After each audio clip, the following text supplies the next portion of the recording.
Eddie Van Halen here, telling you, keep playing, man. Gotta keep playing. It's the only thing there is. Music, man. Keep playing. All right? I'm gonna come looking for you if you don't.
Ride her out, Jimmy.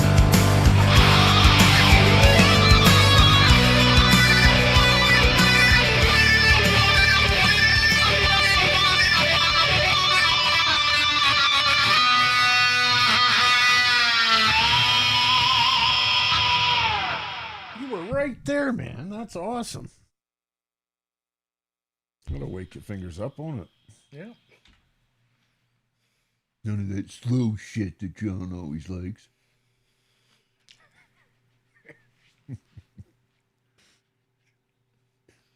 Can't ignore the feels. Right. Can't ignore the feels.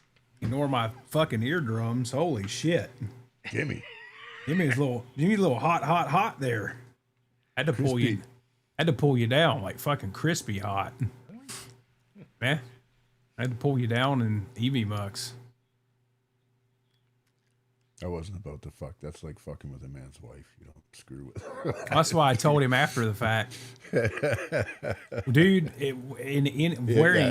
wearing in-ears now, fuck, it's like super noticeable when something's crispy. They sound really good though. You sounded good, Jim. Just really hot. To me, anyways, yeah. I don't give a fuck. Jimmy is the eardrum The destroyer. ear raper. The raper of man. the ears. The OG. Well, happy Tuesday, everybody. Hope you liked our intro. And all that shit. If we do it one more time, it's going to become a theme. Yep. So, I Who's don't gonna know. Say hello to everyone. I think everybody seems to like. Do y'all answer it in the chat? Do y'all like us playing our way into this talk show thing? I already know the answer, but if y'all like it, let us know. I'll fucking say hey to everybody. I don't care. Like 500 messages behind here. His first one in was Ryan, who is still sick. Did he say he was on the mend? No, I can't remember. I don't know. He said he was still all plugged up. I guess he's got. Is it the bedazzled plug or like glow in the dark rainbow different color thing? Or never He mind. says he has a cough due to. Cough due cold. That's right. Cough Got due to cold. the cough due to cold. What's up, Earl Coli? First person in here. I'm drinking Pepsi Zero, my one Pepsi for the day. I'm going to go get some more of my coffee because I was just about dead when I got here. I slammed a clap. One more should do me, so I'll be right back. There you go. Next up, we got Dartboard Darren. What's up, Darren? What's up? We got Chuck C up in here. Howdy, rockers. What's up, Chuck? Zach Thong. What's up, Zach? Good to see you, bro. Zach. Papa Blue in the house. What's going on, Papa 3015. Blue? Get Jimmy Biter in the house on the panel and shit. Fuck that guy. What's up, Blue Mox? Good to see you. Blue Mox got a birthday coming up. I hope it's not today because I didn't tell him. Hey, if it's your birthday, happy birthday. All those YouTubers just like, I don't want to know everybody's birthday. So if today's your birthday, hey, never mind. Who else we got? KXM Rock. Yeah, well, look, man. That's what we do, okay? There's Rob Blackmore, official. What's up, Rob? Who else we got? KXM Rock says Billy Sheehan told him that the Helix Stadium can even run stage lighting. Well, that's Yep. church-horrific. That's worship band. Every church needs disco orgy light show. Yeah, see, Blue Mox is hitting with the real questions. It can it set off bombs and shit? That's what we really want to need to know. You got that 55-gallon drum of chicken shit out there ready to go, or Yep. there's Set off a Quentin. bunch of gerbs and burn the church down. There's Quentin fucking James in the house. What's up? What's up, Q? Shut up. Are you radioactive Oh, or hold on, anything boys. yet? Quentin James, what's going on? What's up, bro? Sorry. Hang on. Exclusive only to OU812's Hello? color changing mouse. Quentin fucking James. Go fuck yourself, brah. He'll call me for real now. There's Cushman. What's up, Cush? Hey, Kush, how you doing, bud? Yeah, Sammy Reynolds up in here. Sammy. Blue Mock says the Helix Stadium can launch nukes. Just saying. Does it take 2 keys? Yeah, take a fucking gander. Here.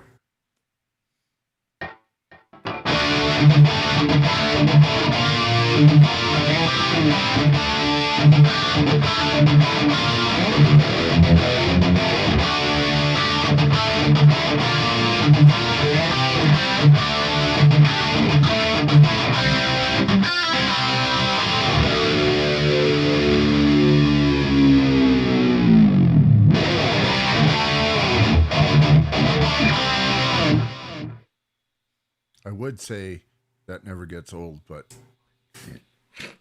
What's up, Dan Gorman? Good to see you, Dan. brother Dan. We ain't got no goddamn band. Randy, you tuning son of a bitch! Go fucking practice, Randy! All of you motherfuckers. It's one of my favorite scenes in that movie. Also, the scene where he takes a lawnmower blade to the head. That can't be good. Well, It might make you shit your pants a little bit. yo, Scotty. What's up, Scotty? Derpa. You've been up here in Canada in a service station. Yeah, Tim Hortons getting coffee. Uh-huh. Who else we got? There's Brian VH Peterson. Brian Peterson. Brian VH Peterson. Hey, but Jesus, what the fuck is that smell? Daniel Berry Sports Highlights. Danielson. What's up, Daniel Sutton? Wayne McConnell. What's going on, Wayne-O? And we got Wayne. Ed DeBrildo. What's up, Edvis? Good to see you, buddy. I haven't seen you in a minute there, buddy. Really? How's things up there in the white, cold northern Massachusetts? Massive sounds 2 shits. Got Joe Alba in the house. What's up, Joe? Brother Joe. Ciao. Great playing on Saturday, brother. Yeah, I'm gonna quit showing up when Joe's here. He just take it over for me. Oh shit, I don't have a gun sound, but the fucking hitman's in the house. Dwight Bailey. It's What's up, Dwight? the best I got, man. What's up, Rico? Jesus Christ, John. What did I do? I don't know, but whatever it was, he said he was gonna fucking cry. You smelled my fart through the mic. That'd do it. Smelled some couch cushions. Scent of a couch cushion. Ugh.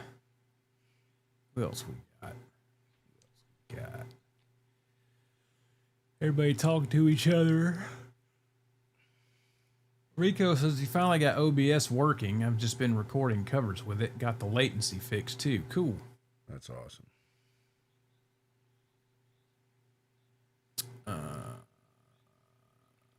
Trying to get the whole thing set up last time. He's going to try again Saturday.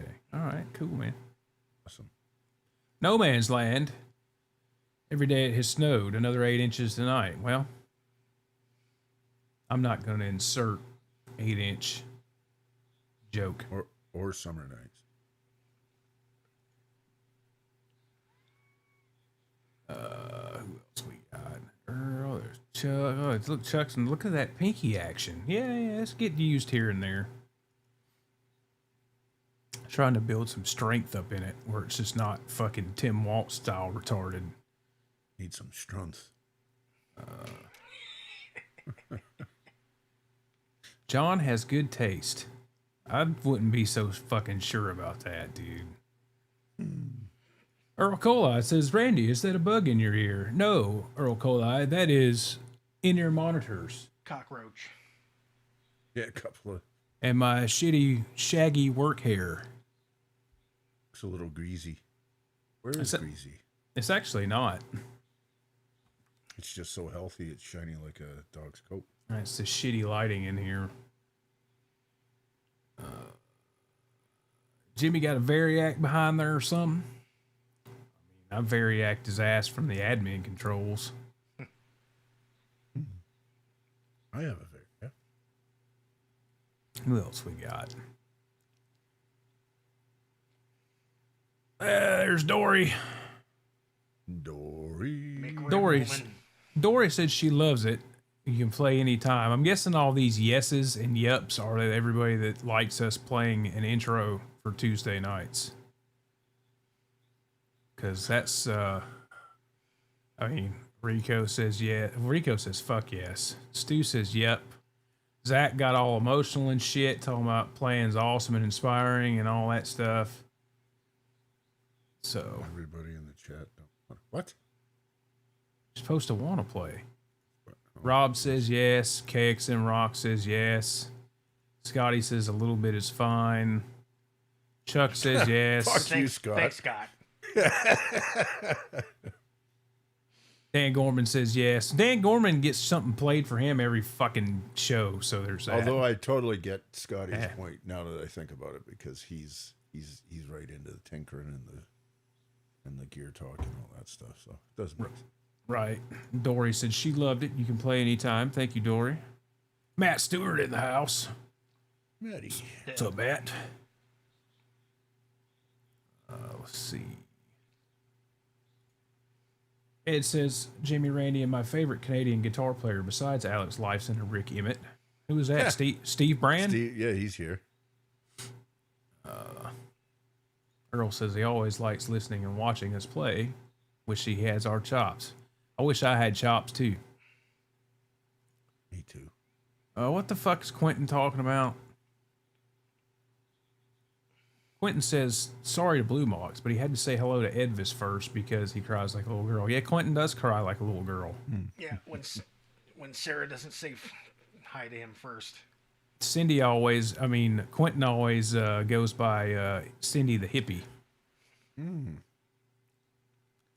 Blue Mox says his birthday is the 14th, and Sugar Toots is the 12th. There you go. Mine's the 15th of February.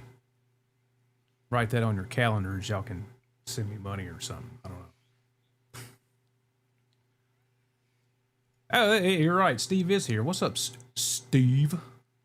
Steve-o. Steve-o. Awesome playing the other night too, bud. Saturday. I'm fucking Steve guy. He's always good.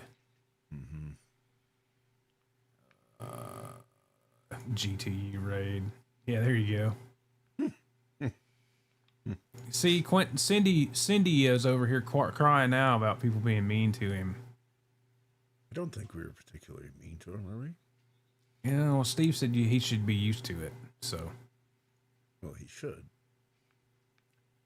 good God, how far behind am I?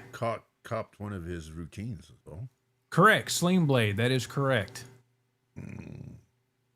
Steve says Tim Hortons coffee sucks donkey. I don't know. They had one in Atlanta for like a year and it closed promptly.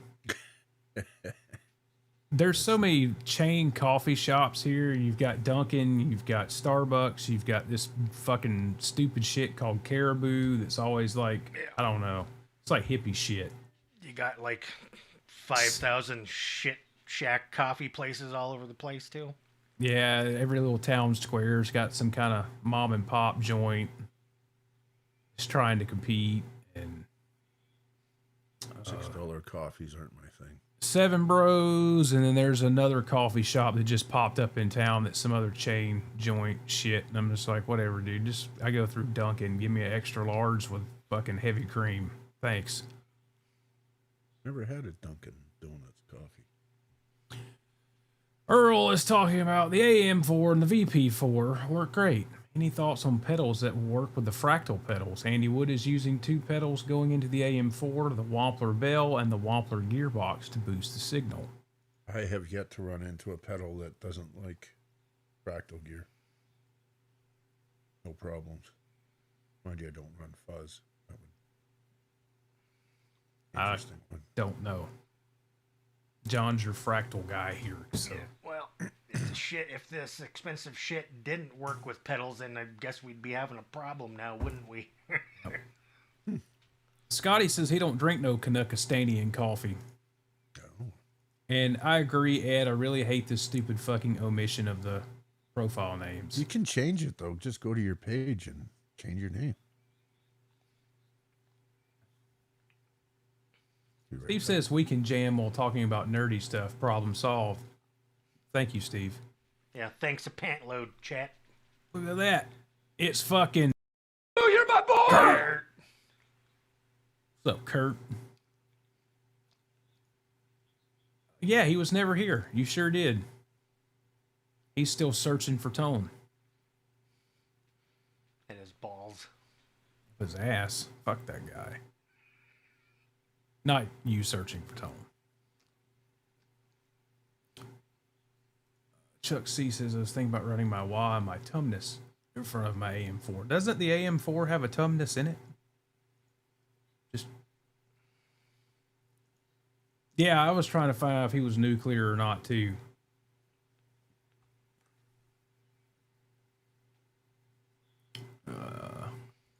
That's TMIQ. We don't care.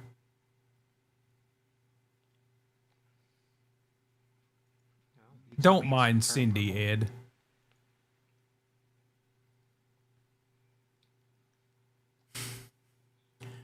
Doc, can you speak up? I opened for Flock of Seagulls 40 years ago. The Truth Warrior's here. What's up, Truth Warrior? Yep. Damn, Scott. Got some aloe for that burn?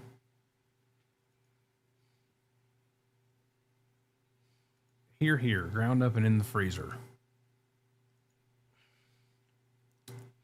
They make horrible patties. Yeah. Oh shit, there's the Yoastinator in the house. What's up, Yoast? Good to see you, buddy. Hosen. Earl says his 72nd birthday is the 12th. I'm an old man. The only part of my body that ain't stiff is my... Fill us in on that later. Eyebrow? Steve says he likes his women like he likes his coffee, sliding off the roof of my car as they pull away.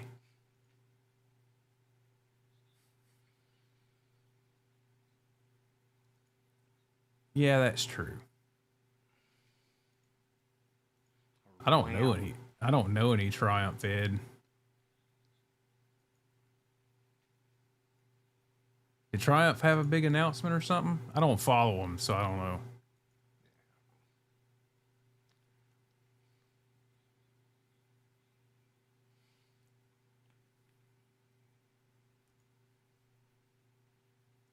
know. He's blocked all of us. Joe says, I tried the FM3 in a live band setting last night for the first time. I definitely have some tweaking to do. Volume was weird, even in the same presets I have dialed in for internet jams. Or are you running it direct, or with cabs, or... Triumph announced a reunion tour. I'm going to go on the record here and say I couldn't care less. Sorry. I've actually never listened to Triumph. I don't know much about them. I couldn't name a Triumph song. I'll have to do my due diligence and go see what all that's about, maybe this weekend.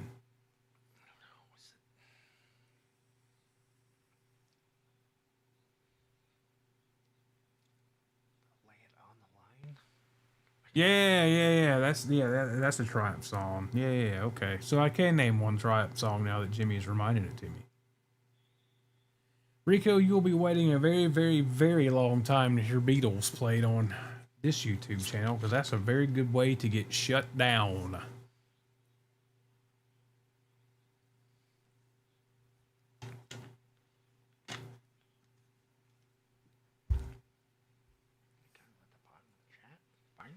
Yeah, finally made it. Touring with April Wine. There you go. What power supplies do you guys like? Pedal boards. Looking at That's the one I've got. I'm using the True Tone CS9, I think. I've got the 7 daisy chained into the 4 expansion pack. Maybe the 8. I don't remember. And I've got Yeah, I 3 don't pedals remember plugged into which it. one I got 9 inputs with like 2 500 milliamp inputs, and then on one of them I just daisy chain off to 500 on a couple pedals. I don't understand why my signal's so Low draw. noisy. Okay, I've got the CS.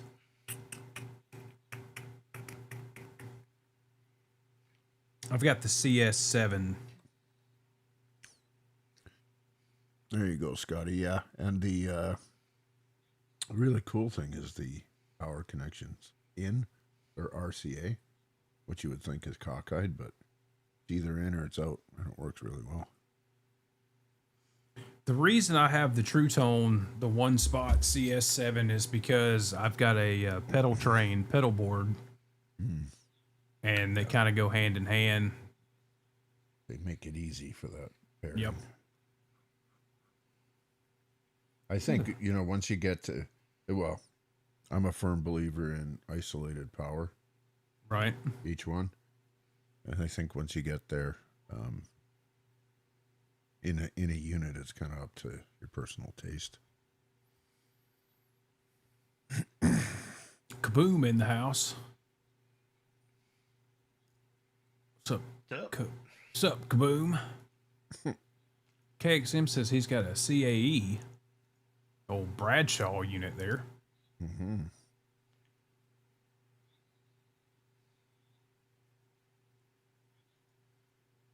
Yep. Yeah, there you go, Kaboom. I do the same thing, Scott. I've got on my one of my 500 milliamp outs. I had a daisy chain running it when I was running a full board, but now I mean all I've got powered off of it's this fucking wah and my decimator, and that's it. I like with the Cox one. You can, there's a little mini selector, so you can go. I can't remember what it is. 16 is the bigger one. 16, 18 ohm, all the way down. Yeah, I love that. I love the Cox. I love them. I have never smoked a pedal. I have. What was it? I've fucked one up by leaving a 9-volt in there for many a years where it leaked all the battery acid out of it.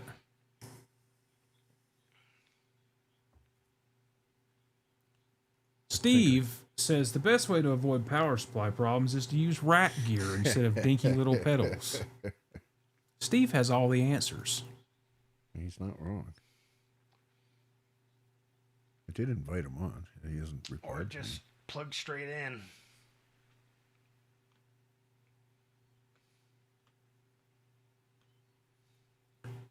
You guys mostly prefer analog devices, digital apps, or a combination of both? Well, I mean, right now I'm solid digital, so I've ran both on here, and I like the analog with. I mean, when you're running the Synergy, you're running analog with a digital back end, basically, but you still have all your analog pedals and shit in the loop and in front of it. I mean, it sounded good, just wasn't that reliable. But I'm pretty happy with this hot tone. I think it does what it needs to do for this very well. Now, if I was gigging, would I use it gigging? Maybe. But I would run it with a power amp and a cab of some sorts, and I would probably send the XLRs to front of house to mix. So,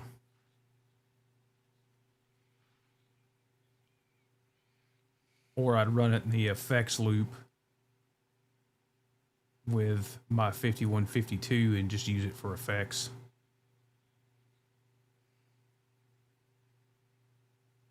Earl says, Eventime pedals have center positive. Most other are center negative. I have two H9s and an H90 with the two fractal pedals. I don't want to smoke them.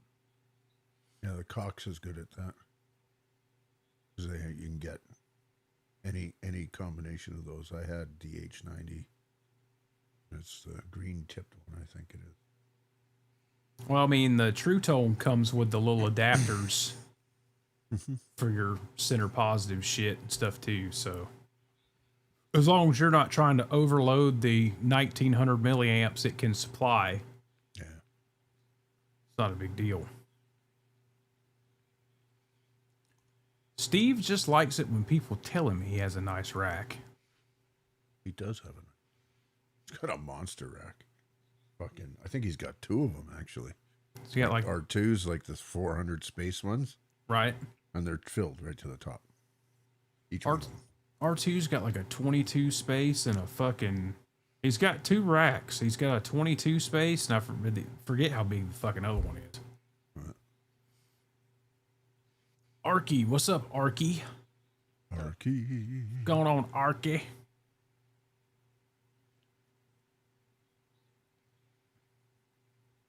Yeah, Ed knows. John DeShane loves the Cox. Big surprise. Kurt grabbed that drop right away. Yeah, Edvis has got to start a show so I can heckle him. Right. Joe says I asked for 9-volt batteries for Christmas to replace batteries in a few pedals that keep batteries in to avoid leaks. I just steal them from work. I guess so, eh? You have that potential source. Kaboom says I'm rolling through speakers right now for a wet, dry, wet rig and just keep coming back to the V30s for the wet cabs. I mean, there, yes. I mean, fuck UK V30s. I mean, do you really need anything else? My humble opinion, no. UK V30s are like a sore dick. You can't beat them.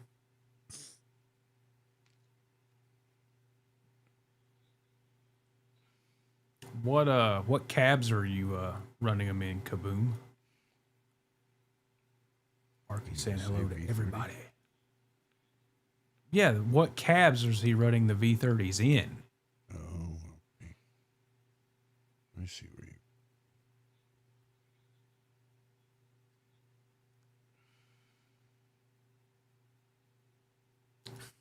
Steve told Jennifer Batten that she had a nice rack at the British Music Fair in '95. Yeah, but she looks like a fucking bird with that hair. She got like a parakeet. She still has it though. She's 110. She got like a parakeet fucking haircut. She looks like a fucking cockatoo. Can play. What's up, AMC Kingdom? What's up, brother? Going on, man? What's up? What's going on? Yeah, Scott's over here talking about his G12 65s and shit. It's not a greenback. Joe likes creambacks. Does. Oh yeah, there you go. See, Kaboom's running 1x12, so yeah, there you go. V30s 1x12s, there you go. With a center 212. I hope it ain't an EVH 212. I fucking hate my EVH 212. And I put V30s in it, and it still sounds like a boxy fucking dump. What do you think? I think cab too small. I don't know. Their 412 sound good, and their little 112 sound good, but the 212 to me just sounds real fucking boxy. It's got like this hollow fucking boxy shit fucking tone. You'd be better off just running 2 112s out of a fucking 50 watt head than the 212. Never played one. Okay, so he's using custom built cabs. There you go. Steve just did some fighting words at the bottom for you there. Yeah, but Scott, how fucking tall are you, man? Do you like Jimmy's height? Sounds appeasing, doesn't it?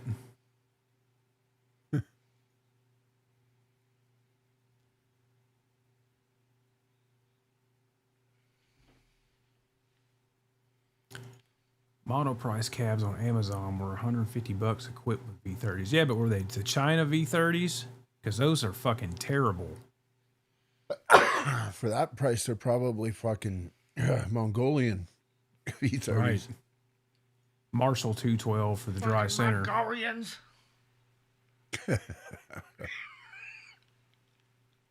I've never played a Marshall 212. Look, Steve, we know your hatred for Mesa, but the fucking oversized rectifier 412 is the GOAT. I like my oversized 212. Oh, Scott was 6'2", then he shrank. I was in the pool. Somebody, exactly. somebody put Scott through the washing machine, then put him in the dryer on high heat. Come out a couple sizes smaller. Fucking leprechaun bastard. No, I do not like my EVH 212. I do not. Sam, I am. I do not like green eggs in it. Yes, Man, spinal compression from being old. Says he's a little under 6 feet now. I'm still 6'1" and 3/4.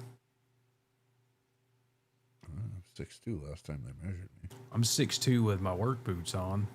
I'm like 6'4" with mine on. Wear a platform one. Or as Ryan says the first time he ever saw me in person, you're a big fucker. I was also like 85 pounds heavier too, so there's that. God, horrible amp. Trash. Oh. Steve's awesome. I read something the other day that the most recorded pickup of all time is the Duncan JB. It was like all this gear shit what's been used on the most albums or singles or EP, the most recorded. How would you even begin to verify that? I don't know. And I forget which site put it out, but it was like Premier Guitar or some shit. So they have some cred. And the most recorded cabinet of all time was a 1960A. Shocking, I know. Yeah, I can't believe that. But I would say that the DiMarzio Super Distortion might be up there too. I don't remember the whole list of what all was in what places, but the Super Distortion was on the list. It was like JB, Super Distortion, EMG 81. I forget what else, but the cabinets thing, the 1960A was number 1. The oversized rectifier was number 2. The 1960B was number 3. And I forget the rest of them. Oh no, should I believe that? Of all time, since way back when, way before. Well, yeah, you got to think and Scott's over here naming like fucking Basemans and Princetons and all that shit. You got to think most of your pop records and country records and shit like that are all recorded with combo amps. So you figure most of those records that they're referencing for that has got to be rock records. How far back? I would assume they're probably going back to the 60s. But you figure all those Motown records and all that kind of shit, those were all fucking twin reverbs and shit like that.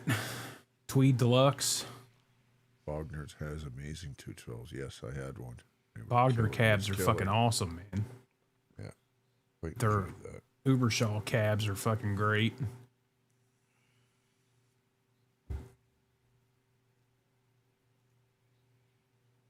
Thank you, Dory.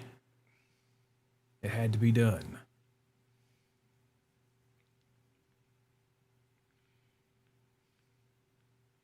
Duncan 59. I don't know, man. I don't know how much credence I put in that, Bill Randy. Because I think fucking more single coil. The fucking no, it can't be. I don't. I challenge that, or at least I'd like to know where they're. I mean, it could have been from like a rock standpoint. Yeah, that would make sense. Because, like you said, I mean, how many Strats have been played on all kinds of shit? Or even PAF pickups. Just Yeah. PAF. But yeah, it's probably for like an era during the 80s or in the last 30 years or last 40 years or something. Then that kind of starts to make sense. Right. Let me mute myself so you don't. I mean, when did the oversized rectifier cabinet didn't come out until the 90s. But I guarantee you it's probably been on every fucking metal record almost since the fucking mid 90s. Yeah, think how many fucking metal guys out there played, whatever head they're playing through an oversized rectifier cabinet. So, what do the metal guys play now for the guys that still play heads? What are their cabinet choices these days? Is there a standard or is it all over the place? 5150 cabs, oversized rectifiers are still popular. The Bogner shit, like the Uber cabs. Right. A lot of the European guys play Engel stuff.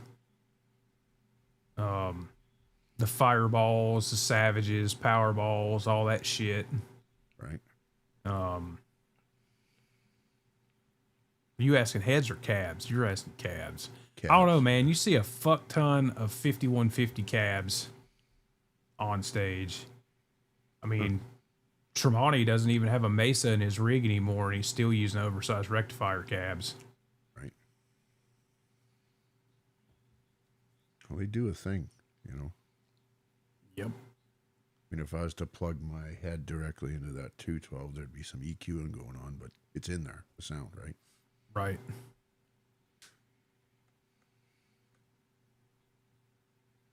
$51.50 heads and cabs. Yep. God, he says, yeah. Yeah, 5153 and its counterpart cabs are seen very widely in the hard rock metal band stages. That's I would argue to say right now that's, and has been for the last few years, that's probably the fucking most popular. Starting to see a lot more guys using the EL34 5150 heads over the old white and black standard 606s. It's either that or the Stealth. Right. Which What do they... Go ahead. I personally think the EL34 heads sound better than the Stealths, but that's just me. What are they like as endorsers? Do they like just hand the shit out like candy just for advertising? Apparently, to get an EVH endorsement, when Ed was alive, Ed had to approve it. Right. Now, I don't know. Right. We don't know anybody who's endorsed, do we? Not anymore. Because it's like Marshall back in the day, right? In the heyday. Yeah, and see, now the legacy bands you'll see those guys with Marshall cabs, but even then, a lot of the legacy bands they're using 5150s. Huh. Metallica, when they're not doing the giant in the round stage, they've got a couple cabs on stage and they're Mesa cabs. Right. Well, they've always been Mesa boys, though, right? No, I mean, dude, there's always Marshalls on their albums. Yeah, but their primary thing has always been the Mark, whatever it was, C Well, plus or whatever. that didn't start till Puppets, and it was blended with a Marshall. There's Marshall in that big thick ass wall of tone on the Black Album. There's a Marshall in there, and if you take it out, Yeah. the tone's missing. Any decent newer model Jacksons out there? I'm a Charvel guy, but I've been looking at Jacksons lately, but haven't seen anything that really excites me. Well, if you're a Charvel guy, I've got one of the newer Pro Origin series Jacksons that I really fucking like. Like $1,100. What's that white one of yours? It's Vanilla Shake. Jizz colored one.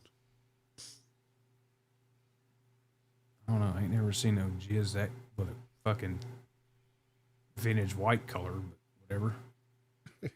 I don't know. A lot of people rave that the American series, like Soloists and Dinkies and shit that they've come out with in the last couple of years, are really good. I haven't played one to know, but I do like my Pro Origin series.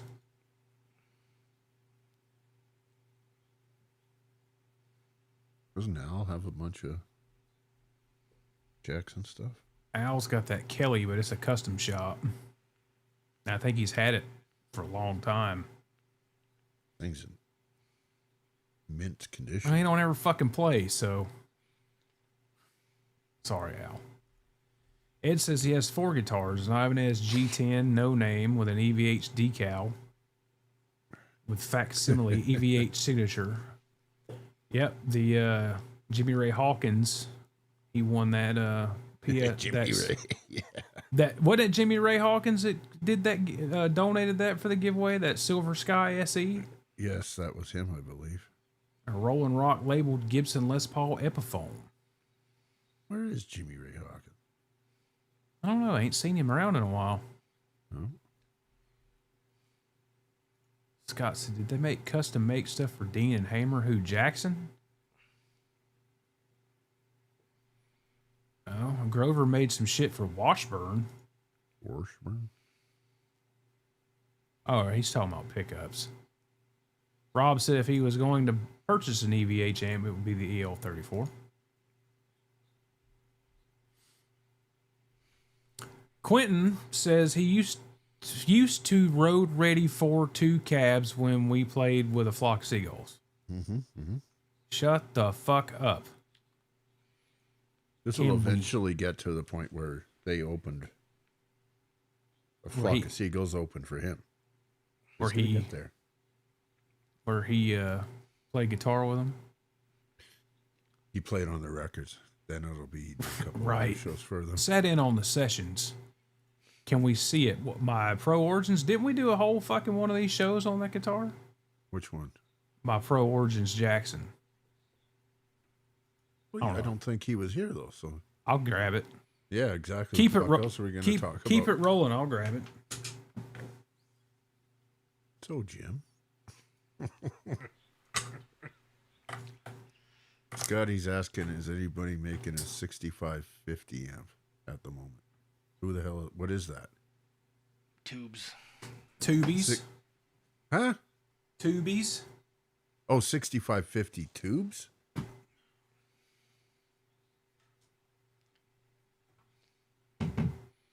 I don't know what he's talking about.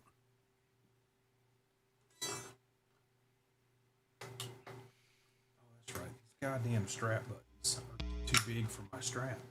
You're all the fucking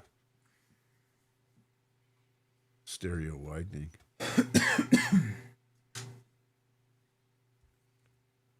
You don't like oh, so you're talking about 6550 tubes, so 6L6s.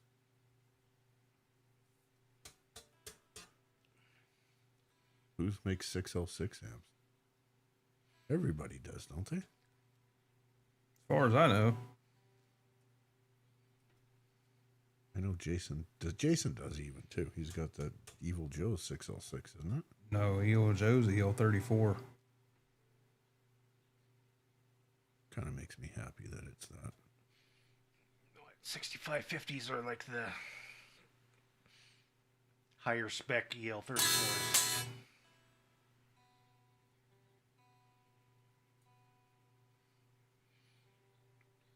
Higher spec EL34s. Yeah. I don't know what you're talking about, man. I don't know if they would be considered a military grade. I've got some pretty expensive red-based EL34s. I don't know that the spec gets any better than that. Oh, that's my 6CA7, Jimmy. No. Of the tube varieties for power amps, EL34, KT88s, the bottled fuckers, 6L6s, and all that bullshit that they put in small amps, I don't really count that. So the 3 big ones, right? Yeah. Yeah, I could care less for EL84s. They can, you know, it just doesn't sound right to me. Good for a practice amp. Yeah, absolutely. Similar or not, but yeah. I've often heard those two. When you first said 6550s, I was thinking, is that some sort of variant of a 5150? Because I know when Ed left PV, they had something called a, what was it, Jim? The 6505 maybe, yeah. was the next. That's what they called the amp. It was 1965 to 2000. Was it 2005? Right. So What, when Ed left Peavy? Yeah, what did they call the replacement for that? 6505. That's kind of what I thought you were talking about. There you go, Steve's. There we go. So, okay, I'm not crazy. They're basically KT88. So, 6550s are swollen EL34s, which are KT88s, and then there's KT, what are they, 66s, 77s? But they all follow the EL34 footprint, I think. I don't know. I gave you the link, Steve. You can get fucked. Don't chip in here and confuse us. The 6CA is what an EL30 wants to be.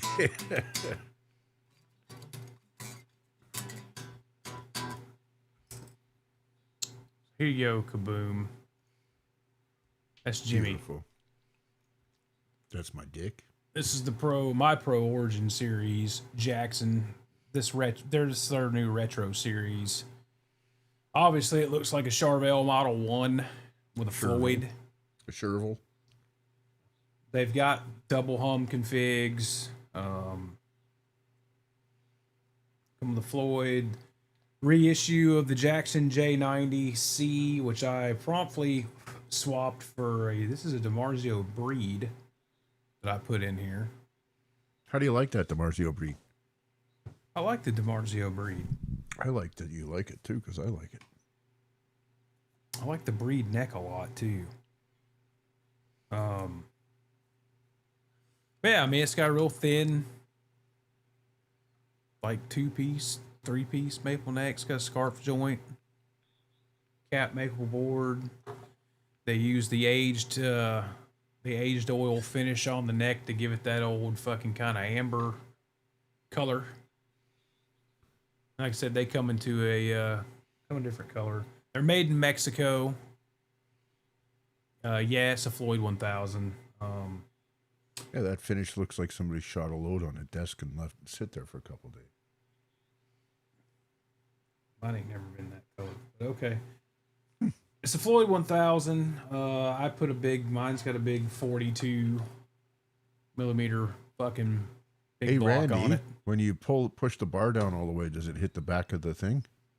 Does mine? Yeah. Does it hit the back of the cavity when I go down all the way? Yeah. No.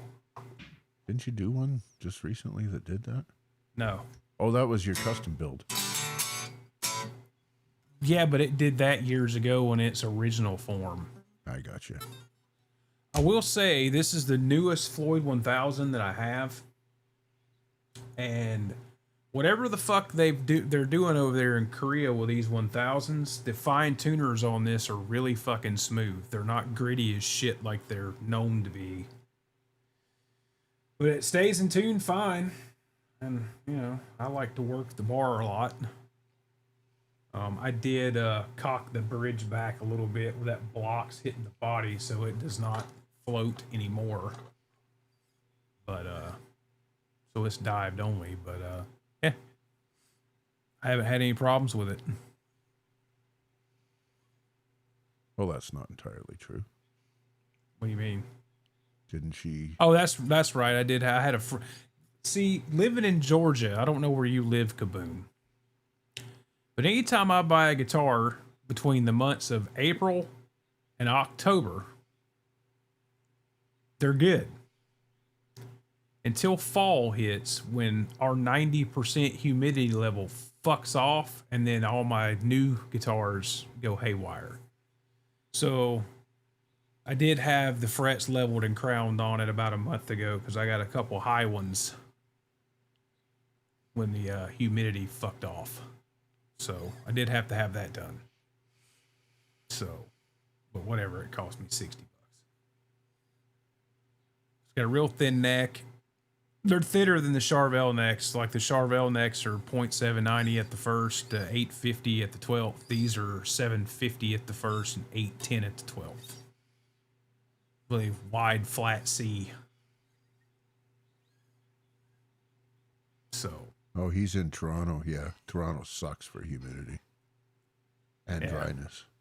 I mean, we stay pretty humid 3 months or 9 months, about 9 months out of the year, and you get the tail end of October through really the end of February. So 8 months out of the year, we're pretty humid. Like when it's not humid, people that aren't from the South go, man, it's fucking humid down here. You know, not humid to us is like 65%. Because it's always 70 to 90. And the summer's horrible. When I bought this guitar, these released, in September? And it was still fucking 95 degrees with 90%, 95% humidity. And you don't run a box in your house, do you? Well, I guess you do. You run AC. You run your AC now? I don't have AC. What are you talking about? I don't have central AC. What's that noise that we listen to for all the summer? In this room, that would be the window unit. Which is what? It's not central heating and air. No, but it's an air conditioner. Yeah. Doesn't it suck humidity out? What I'm getting at is, you don't have a balanced There's environment. nothing. There's not one running now. Right. No, you turn the fucking heat on. Yeah. And then it's all done for. You're at nosebleed central here at this time of year. But I mean, I see what you're saying, because we do have the furnace, right, with all the ducting and shit. And as soon as it goes on, it sucks the living humidity out of this whole house. So I've got the and I mean, I can fucking fill the humidifier up and fucking pump it up to 60%, and it don't make a fuck. Doesn't do. No. Yeah. I've done it for years, and you still, the first year or two, you get a new guitar that's not been acclimated to the South, that you get fucking fret sprout and fucking high frets and all that shit. So. And then when it calms down, once it drinks enough and says, okay, this is where we're at now. Yeah, I usually don't even bother with the fret sprout unless they're really fucking sharp, because come May, yeah, there is no fret sprout anymore. I just get the high frets leveled off, which this one got a full leveling crown. My custom build is going to get it really just needs a spot level in a couple spots, and that's it, which that's going to get dropped off in a couple days. I got my pick guard, my HSS pick guard. So Willie's going to do that, get that thing leveled back out, and then we're going to go to a full HSS setup.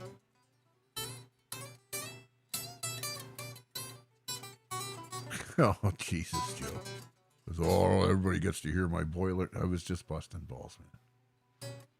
On Saturday, about his heat kicking in. Pink, pink, pink, pink, pink, pink. It adds to the charm, Joe. What's the Urquilla saying here? Guitars made in Indonesia. Climate has given time to adjust humidity temperature change. Local sharp humidity finger high. Yeah. Sometimes put guitars in the bathroom after showering for the humidity. Good in the winter months. Huh. Yeah, that's not a bad idea. My older shit, my guitars that are 10 years old or whatever, that doesn't affect them. They're just, when you go to play one and it's been, 45 degrees all day long outside, you'll go to play one and you'll have to tune it up. And then as the neck and shit warms up from you playing it, then you're going to have to retune the fucker again. It's like, hey, it's like, you know how you had to sharpen me up here? Well, now I'm way sharp. You need to flatten me out. Yeah, that happens to me sometimes. I'll just consistently tune it a couple of cents. Like, I'll find whatever the low E's at or the A's at, which is always flat, a couple of cents. I'll tune it all that way. because 10 minutes later it'll be pulled right back into perfect. What's up, girlfriend? What's up, Dahlia? Yeah. Just, weather's been different here. It was 53 here today. And I'm not running my humidifier in this room. I'm just running the big one out in the living room. And that's like on medium. And I'm like it holds 5 gallons of water. Yeah, that's what I've got. And about every third day as I have to refill it. Yeah, mine takes, but it's just this room, so fuck is this room? It's probably 15 by 15, something like that. Yeah. But it takes 3 liters to fill up, and it's been running constantly. Now it's finally calmed the fuck down since the furnace, but it was every other day just filling it up. But I keep it pretty locked down in here. What's going on in the chat, Ski? Yoast, it changes. When you're in a house like this that doesn't have central heat and air, it changes. I mean, the house pretty much stays throughout this time of year. It's 66, 68 degrees in here. And there it is, dude. No, that's fucking perfect. Come fucking hang out down here for a summer and you'll be begging for 68 degrees in the house. You walk in from outside where it's 100 fucking degrees. Yeah, and it's a nice you relief. walk in the house and it's like 75 and you're like, for 2 minutes. Holy shit, I can see myself on the screen and everything. Can hear you too. What about now? No. So yeah, there you go. Nerdy talk about tubes and shit. Love it. My house is about between 70 and 72 degrees all year round. I like to keep mine in the high 60s. See? That's ridiculous, Steve. No, Like that's 68. That's good. exactly. 68 is perfect. I fucking hate hot weather. Wow. I quite enjoy the hot weather. I hate hot weather, dude. I just don't. I love hot weather, just not in my house. I can't. Well, it's funny. It's I can't funny, sleep when it's hot. Yeah. No, when it's hot outside, I've got AC in here going full blast, so it's set to like 66 or something. Right. And then once it gets cold, so I'm pretty extreme with my heats and colds. I just took the AC unit out of my bedroom window, just 2 days ago. I mean, I haven't run it for weeks. Do you know what I mean? but I didn't feel the need to plug the hole. Let's put it that way. It didn't get cold enough to plug the hole. Yeah. It was just like, I should probably put that away. You know. I don't want to be like people that leave their Christmas lights out all year round. You leave the AC in. You know, I've got the perfect cure for that. With the Christmas lights? Don't put them up. Yeah. Precisely, my friend. Yeah. Well, the thing is, there's 12 days of Christmas. Let's get political. There's 12 days of Christmas, and none of them are in October or November. So all these Muppets that put their Christmas tree up, like, as soon as the schools go back in September and go, why doesn't Christmas feel special anymore? Well, stop celebrating it for half the year then. You know? You and I get along just fine, Yost. Yes, we do. Are you saying I can't have a birthday month? Yes, that's exactly what I'm saying. People who have birthday weeks make me shake my head. 72 is, well, you ask Google. Okay, Google. What is 72 degrees Fahrenheit in Celsius? Well, I know 61 is 16, so there you go. 22.2. There you go. All the twos, baby. All the twos. Sounds too hot. 60 or 72 degrees, yeah. I don't want my house 72 fucking degrees. 'Cause you Man, never get- when- what happens when you get your fucking once a year snow? 68, that's still good enough for you? Yeah. Yeah, no. Well, they just set fire to the 22C-ish, exactly. Yeah. Oh, it may drop to 65 when we get our fucking 30 degrees and snow for the day and a half it stays here. Not a chance.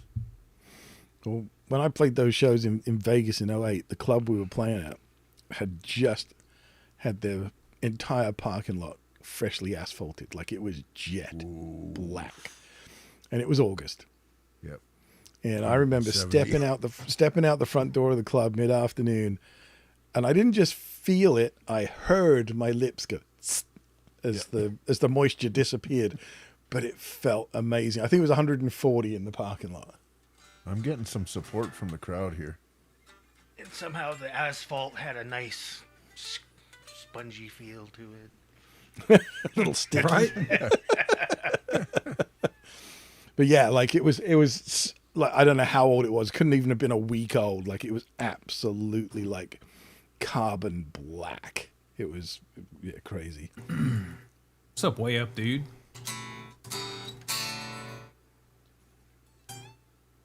Remember doing an outdoor bloody country thing up here. Again, freshly asphalted parking lot, sitting on hay bales.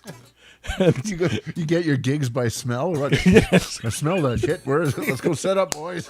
We got us a gig. That smells toasty. Let's go jam.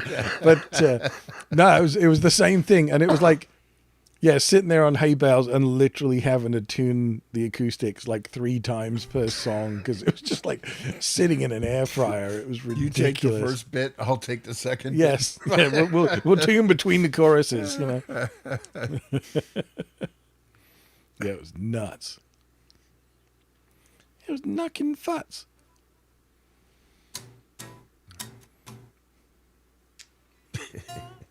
So the dimensions of that neck, Randy, you've got me really excited about that guitar. I might have to go get one. Dude, they're pretty bang on for $1,000. Yeah. Which is $1,800 Canadian. Yeah, here. Yeah. Yeah, well. I'll be back, boys. In comedian dollars. Yep. It's the thinnest neck that I own. Right. Which, actually, I took the micrometer to all my necks that I have here. I don't know, about a month or so ago, and yeah, this all the Japanese Charvels I have, they're dead nuts 790 to 850. Right. The USA stuff you can tell is supposed to be 790 to 850, but the USA ones, I mean, they're CNC, but they're hand shaped, so they have slight variances. But yeah, this one, I mean, it's dead on 0.750, 0.810. Right. So I don't know where that is when it comes to the wizardry profile, but Oh, it's not close. Well, what would that be? What would they do a theirs wizard be in standard measurements? Hang on. I've never even thought about it.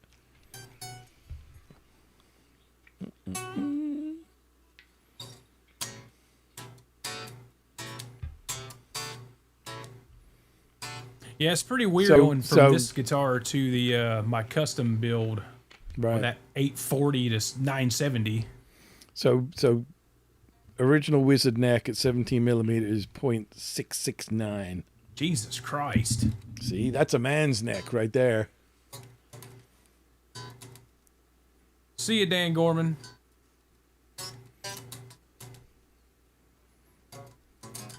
You know which neck I didn't measure? Is I've got that George Lynch Burnt Tiger, Yeah. and I didn't measure it. I have a feeling it's thinner than it feels Right. because it's so wide. Yeah, it's more. They're more of a D neck, aren't they?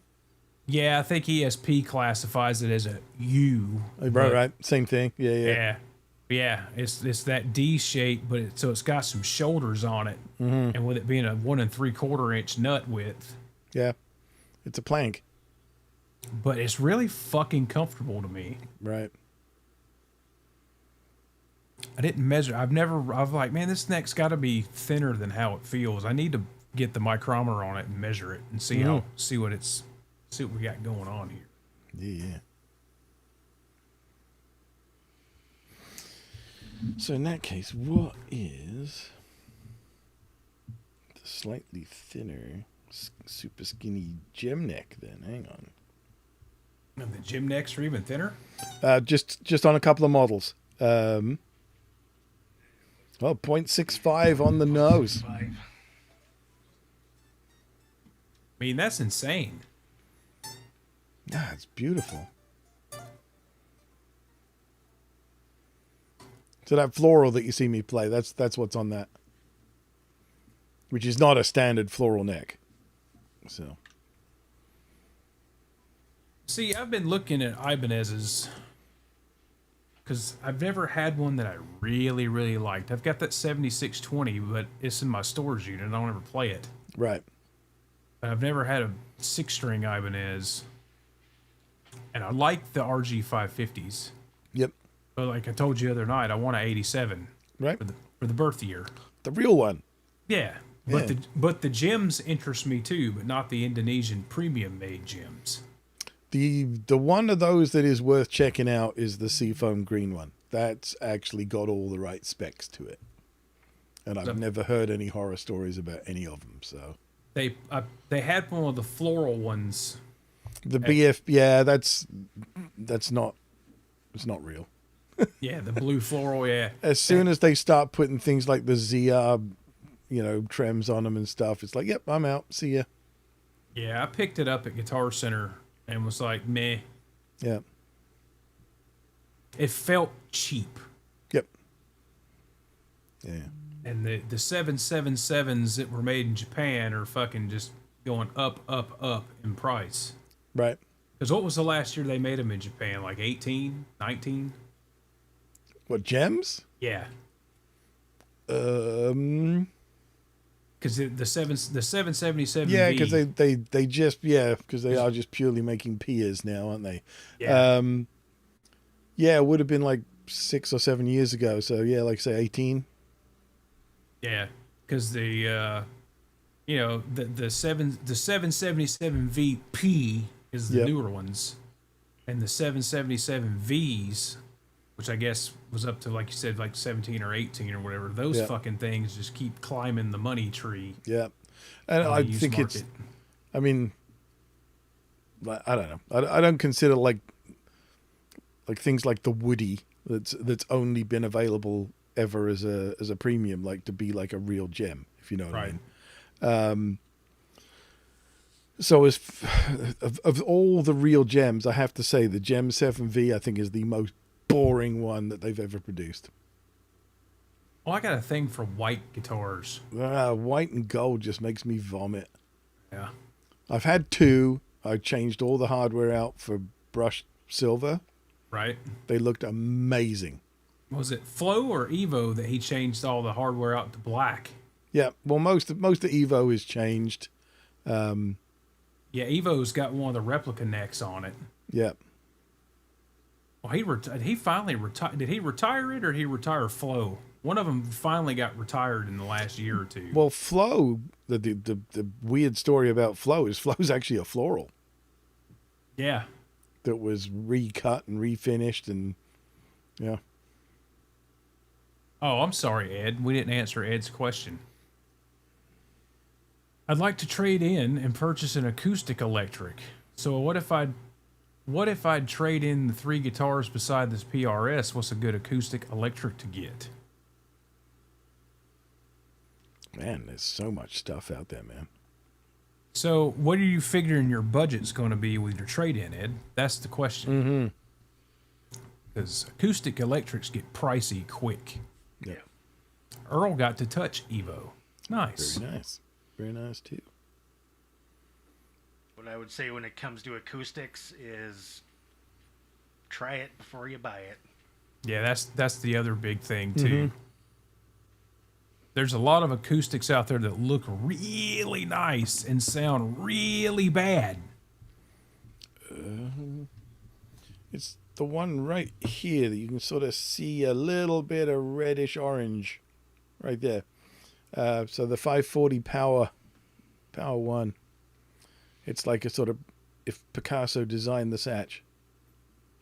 Huh. Yeah. So it's all the curves of the radius, but in angles. So it's the so if you remember the white Ibanez that he played in the Satch Boogie video, and he's photographed with on the front of the Dreaming Number 11 EP and that sort of thing. He never actually recorded with it. He just used it for the video. But yeah, they're an oddball thing. Kaboom says the best Ibanez neck he ever played was an S series. Just wish they'd get rid of that ridiculous plastic pickup switch cover. The pickup switch cover is rather necessary because the body is so thin. You need to be able to have the switch come out the body a little bit. Yep. Or you can get one of them things like Jimmy's got. See, the only S that they didn't use the plastic cover on was the SI. Mm-hmm. And it's not a mahogany body, it's an ash body. Right. I got one for sale. Well, there you go. Yeah. Gear biter on reverb. So Ed, what's your total budget? What's the max you're wanting to spend, even if you have to put in a little cash with your trade? What's your max price range you're looking at? Everybody's saying Taylor. I think the cheapest Taylor acoustic electric's like $1,000. Yeah. If you're on a tighter budget, it's really worth checking out Court guitars. It really is. I've never played a Court, but I've actually never really heard anything bad about Courts either. Well, have you played a Schecter? I own a couple. Right. Were they made in the U.S. or somewhere else? South Korea. There you go. Then you've played Courts. Yep. I think Court's got a factory in Indonesia now. They're making a lot of the Indonesian Jackson stuff too. Yep. They make the Indonesian Ibis and everything. Yep. Now they know what they're doing. stuff. Oh, Court. Do they make the Indonesian Sirs? That I don't know, but I know they make the No such the thing. Strandbergs. Right. That's why I was trying to piss John off. Ain't no such thing as a fucking Indonesian Sir. Get the fuck out of here with that shit. Did you God, see that? Goddamn Sir elitist. Randy, they're all Chinese. Come on, Make the Indonesian James Tyler. made in the Glary factory, right? Did you see that video a while ago? Somebody was trying to say some Indonesian piece of shit was. Oh, I think it was that idiot McKnight. Okay. Oh, so he went for a tour of the Cortec factory, and it's No, he said this is the budget, sir. And the Oh. fucking neck was misaligned, and the pickups were not wired properly. And the moment he plugged in the input jack, it went directly into the body. And then he said, "Yeah, this is pretty good." Fucking moron. Fuck that guy. So Ed's budget's maybe $500. For what? He's wanting an acoustic electric. He's talking about trading 3 of his guitars in. So you're yeah. Then I going would say used then. Yamaha or Court, either of those two. Richard Hole brings up Alvarez, and I've owned a couple of Alvarez acoustic electrics that were pretty good for the money. I want to say they were around $700 though. Well, and I could be wrong, but I believe that they are now under the Cortec umbrella too. So if you're not buying an actual Japanese one, which is not going to be $500, No, the Yeris. yep. So, yeah. Yeah, when I was a Court dealer, the last numbers I heard from the Court factory was, and this was like going back like 2008, 2010, 40% of the world's guitars were coming out of Court's factories. That doesn't surprise me at all. Yeah. Yost brings up Breedlove. I've never played them. Never heard of him. I played real ones, which don't cost that much. So, Steve, if you had a beginner coming in and you want a recommendation on acoustic electric, you would tell them Court? Court or Yamaha? Yeah, I've seen a lot of fucking Yamahas. I don't know. I just what was it? The FG, the old FG. Yamahas were great. Yeah, they just keep trucking along. I had a CPX Oh, yeah. 900 Yeah. years ago. You matched it with your SPX 900. Ed played. There you go. There's a fun fact there. Eddie Van Halen played a Yamaha acoustic around the late '90s. Yeah, Simon and Patrick are good too, Zach. The difference is that if we're talking about, does Ed Viz live in the U.S. or in Canada? He's in the U.S. Okay, then he can't afford a Simon and Patrick because the prices are very skewed here in Canada because they're a Canadian product and they don't employ a distributor. They are direct from the factory. So the retail prices here in Canada are considerably lower than the U.S. You might be getting yourself a Teraf too on top of that. Well, yeah, that's why you don't bother. Yeah. Buy local, dude. Yeah, shop local, man. Don't have it? Build a factory. Make I them buy yourself. all my guitars made within a mile of my house. Seagull's another great bang for the buck. Same Bill says. factory. It's all part of Godin. I played Godans years and years ago, like late night, well, maybe 2000s. Like Well, see, I mean, way back when they, other than doing their own stuff, they also did components. Like they were doing, they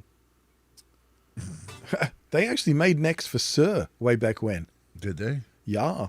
I remember playing them at Mainly Music there on Granville Street. Remember? They were good guitars, from what I remember. Yeah. Yeah. They are the only tree to instrument company on the face of the planet. They actually have their own log buyers that go out in helicopters and bang their tags into the trees, and from that moment on it belongs to Godin. And they have their own drying kilns and all that, like for huge logs. Right? So yeah. They ain't fucking about, those guys. And they are in the town of La Patrie in Quebec, which is literally a stone's throw across the border Lawrence. from Buffalo, New York. So that's why you see some Godins that are made in Canada, assembled in the USA. Because they literally just run them on a little conveyor belt or something across the line. I agree with you, Kaboom. There's something about Godins I just don't like. Didn't they have one that looked similar to what the Music Man EVH way back when? They had one kind of like Well, they that. have the, I think it's called the LG, which is a single cut kind of thing. Right. It's a bit more Les Paulish than it is like Axis or EVH. Right. So, yeah. Do you still have those massive racks full of gear, Steve? Or did you get rid of it all? Like the 19-inch rack stuff? Yeah, whatever Yeah, it is yeah. you've got. Yeah. Yeah, totally. You'll have to do a tour of that one day. I got photographs. You should Yeah. fucking hook that shit up and plug it into your Ampro there, or Hotone, or whatever the fuck it is. Well, I've got a stereo IR loader. I can just bang it into there. But, Well, that's what I keep fridges. telling R2. He's got that fucking tri-axis and shit. I might just run that tri-axis in your ADA into your fucking IR loader and shit. We fucking Well, around with that BE. I found some fun IRs to download a couple of weeks ago. They were blended IRs of an ADA micro cab and G12 75 412. I was like, whoa, let's try those. It's kind of fun. Very 80s, incredibly 80s. That's interesting. Yeah. But yeah, I'm just recapping my Kitty Hawk Quattro. Right. That was getting a bit noisy. So yeah, I'm just kind of piece by piece. I'm slowly kind of giving them a little love, dusting them off, cleaning them out, see if they need any service work. Because I got a lot of nice preamps and stuff, but yeah. You got a Laney? Laney preamp. I do not have a Laney preamp. I do have Does have a nice Laney three head. Laney heads and many cabs. And I've got, I mean, for old stuff, I've got old Silvertones, like I've got a 63, 1482 or whatever the hell the model number is, which is lovely. I got I've got an old Carlsbro, 60-watt Carlsbro from 1970, which is British with the Partridge transformers in it and everything. So it's as plexi as you can get without buying a plexi. That one Laney, keep talking about it. Your place is basically an overbuilt 800, isn't it? Oh, the GH50L. Yeah, absolutely. Yeah. Well, and I mean, and if the amp nerds know, obviously, Cornford and Victory, they're designed by a very good friend of mine, Martin Kidd. And Martin and I actually bought our GH50Ls, like a week apart. And Right. then we slapped them on his dining room table and opened them up and looked at the circuit. And he did a couple of tweaks so that we had a little more control on the boost. And then basically when he released the Cornford MK50, MK obviously standing for Martin Kidd,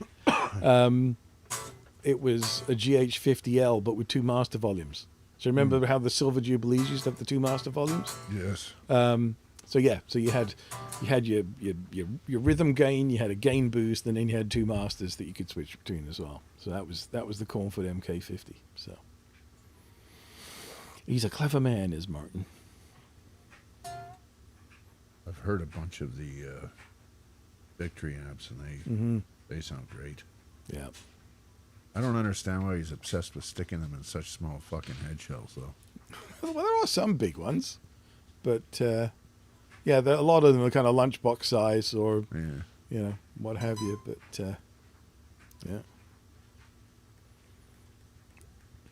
like I say, he's a good friend of mine. He's a super nice guy, Martin. Yeah. Are they doing well, Victory? Yeah. Yeah. Cornford had its run, but that was more due to what was his name? Was his name Paul Cornford? I think. It's often the people whose name is slapped all over things are a bit weird. But fuck it up. Yeah. So, like that weird Seymour Duncan guy. He's odd. Yeah. So is Larry DiMarzio, and so is Steve Blucher. Oh, I think to be. You had any dealings with either of them, Jimmy? Yeah, I did. I met Larry like in 2010. Mm-hmm. Through a other friend I had here. Did some work on his house. Right. Some little small repairs. Cool dude. Yep. He was busy taking photographs. Yeah, that's what he do. Did you get paid in pickups? Yeah, you can't pay the power bill with a super distortion. But you can pay it with exposure bucks, right? Yeah. Yeah. I'll call Georgia Power up. But hey, can I pay my bill in a couple days with a super distortion and a fucking Super 3? Well, you don't want to get rid of either of those, though. So Brian Peterson saying, I'm getting a new EVH solid state with the IR sim cab. I know people are bitching about the price, but I've been waiting since Ed dropped the all-tube 5150s. Cool. I mean, opinions are like assholes. Everyone's got one, right? At the end of the day, it's your money. Buy whatever the fuck you want to buy. Yep. Yost is on about the NS10s. Is that what you're talking about? I fucking hate those things.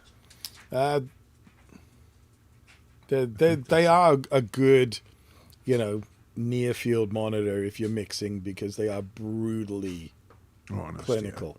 Yeah. I wouldn't want to do an entire mix just on NS10s though. It's No, they're like really good for you targeted stuff, right? You switch to them just to hear a certain thing, Yeah. No, they're fucking massively famous for that reason, right? Yeah. And they're a good kick drum mic too. It's kind of like how Petrucci mics his fucking cabs with these SM7Bs instead of 57s like everybody else. Right. Aren't those essentially the same same as this, but it's got a different fucking. I think what John's trying to say is it the same but different? There you go. Yeah. See, that's why I like Steve so much. He understands me. I have the answers. I've been chronically sleep deprived for 3 fucking months. I have no idea. But yeah, I'd say they're different. Yes, in the same sort of way. Mm-hmm. Tubes and ovaries tubes for and Dick ovaries. Hole. What's he want? For the price of the solid state 5150. And it's just a Whatever, Fender the- Tone Master, right? So, It's whatever makes you happy. Who gives Yeah. a fuck? Yeah, you know. dude, I have recorded with stuff that when the engineer has found out what I've snuck into the room and plugged in, he's like, "You're playing through that? What the fuck?" I mean, Well, I did a session with a crate power block once and didn't tell anybody. Huh. It was like I was back for like overdub, so I thought, I'm going to use this. So I just snuck it in, plugged it into the 412, went into the control room. And they're like, "Oh, this is cool. Is that your blah blah blah, whatever the hell I'd been using up until that point?" I went, "No, it's something else." And they're like, "What is it?" I said, "Don't worry about it. Just let's do the session. I'll show you afterwards." And when they saw it as the little crate, completely solid state power block, they were like, "Holy fucking shit, really?" I went, "Yeah, it does a good 800, huh?" Yeah. no, it's like Dave Gilmour using the Zoom shit, right? Right? Some epic solos. Yeah. Well, it's all his clean tones he runs through that. So Is everything good, Ed? You're on a leave of absence from work for at least 4 months.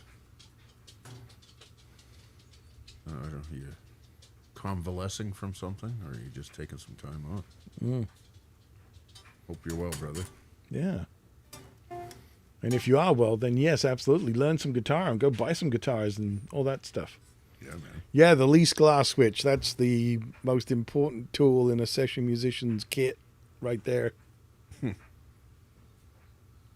That's the placebo switch, isn't it? Yeah, it's not Yeah. hooked up to anything. Yeah. Yeah. Yep.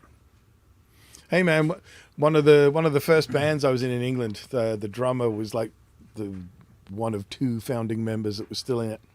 And every now and then, I guess just because he was a drummer and not a musician, he Right. felt the need to just kind of yank the chain a little bit. So we'd be setting up and he'd suddenly go, like, say to me, like, Steve, what the hell is up with your sound? Oh my God, it sounds like dog's muck, man. You got to fix that. And they go, and I'd been warned about this when I joined the band. They said, like, if he says anything about your tone, this is what you do. So I would literally go over to my amp, pretend to move a couple of knobs, step back, go back, pretend again, and then play something and say, "How's that?" And you go, "Best tone you've ever had." I'm like, "All right, great. Thanks, Mark." Yeah. Yeah, I would have knocked his fucking teeth down his throat with my headstock. That's what you fucking drummer cocksucker. Fuck off. Well, and I was in another band. They were like a heavy band. Everything was in drop C, Yeah. and I used to just take a different guitar to every rehearsal for fun. And my buddy, the bass player who got me into it, he's like, at some point, I'll tell you now, and I liked all the guys in the band. So he said, at some point, the drummer's going to tell you that that's the best sounding guitar you've brought, and keep bringing that one. And I'm all right, I'm ready. So anyway, it was about the 20th rehearsal, and I've got another guitar with me, and it's like this little break goes, Steve, that's definitely the best sounding guitar you've brought to date. So keep bringing that one. And I just leaned into the front of the kit and went, I'll bring whatever fucking guitar I want. And he looked all surprised and shocked, and I said, I'm just kidding. But yeah, I'm never bringing this one again. Yep. The drummers, they're like fucking guard dogs, right? Every once in a while, you gotta take out your cock and piss on them. Like, okay, I'm in charge here, Yeah. not you. Yeah, remember who the boss is. Yeah. And it is not the drummer. Right. Never will be either. You can't even count in on time. Come on. That's right. 1, 2, 3, 4. Thank you. Yeah. You're a One, necessary two, evil. 1, 2, 3, 4. Yeah. And the 1 and the 2 and the 3. Yeah. Hey man, were we supposed to come in on the 1 or the and? The end of 1. How's that? Yeah. What? Yep. Oh man, it's a guitar player and drummer buddy of mine. They are both a little time signature challenge, shall we say? And I overheard them discussing that. It's like, yeah, everybody I've talked about this song that like they're saying like it's like you come in as if it's the third beat of the second bar. And they both looked at each other and went, well, let's just come in together and consider it one. Yeah. It's like, oh, for fuck's sake. No wonder it feels wrong, you know.